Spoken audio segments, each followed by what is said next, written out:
रहबर इनकलाब इस्लामी का जो घर था कोई खुफिया मकाम नहीं था कि जिसे हम कहें कि ये दुनिया की नजरों से छुपा हुआ था। इसमें हजारों लोग।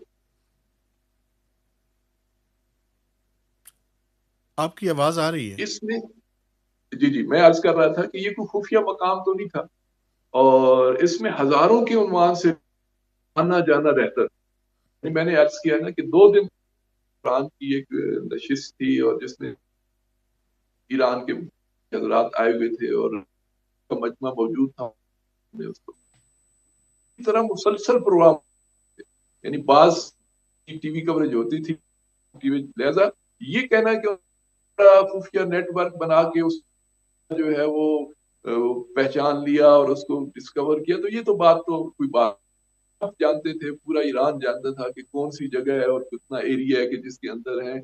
और ये भी आपके नाजरीन और सामीन के लिए, रहबर इनकलाब इस्लामी ने रहबर बनने के बाद अपनी उस रिहाइश गाह को तब्दील नहीं किया था। जब वो प्रेसिडेंट थे तो जिस रिहाइश गाह में थे उसी में थे, ये वही कंटिन्यूटी थी उसकी, कोई ये नई जगह उनकी नहीं। हालांकि बनाई गई थी लेकिन इन्होंने वहां जाने से इनकार कर दिया था कि नहीं, जहाँ पे मैं हूँ ये ऐसी। तो ये तो कोई ऐसी।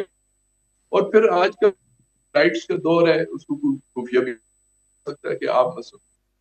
हालांकि ये खुफिया, जैसे मैंने अर्ज किया नहीं, तो थी, और सब लोग पूरा बहते रहबरी के नाम से आप किसी जगह पे भी सर्च करके देख ले। यहाँ पे आप क्या गूगल पे, क्या यहाँ के जो लोकल हैं उन पे भी आप सर्च करें, आपको पूरा वो एरिया नजर आ जाता है कि कहाँ पे रहबर का दफ्तर है, कहाँ पे इंटरनेशनल ऑफिस है, कहाँ पे उनके उलमा से मीटिंग होती है। ये चीजें ओपन।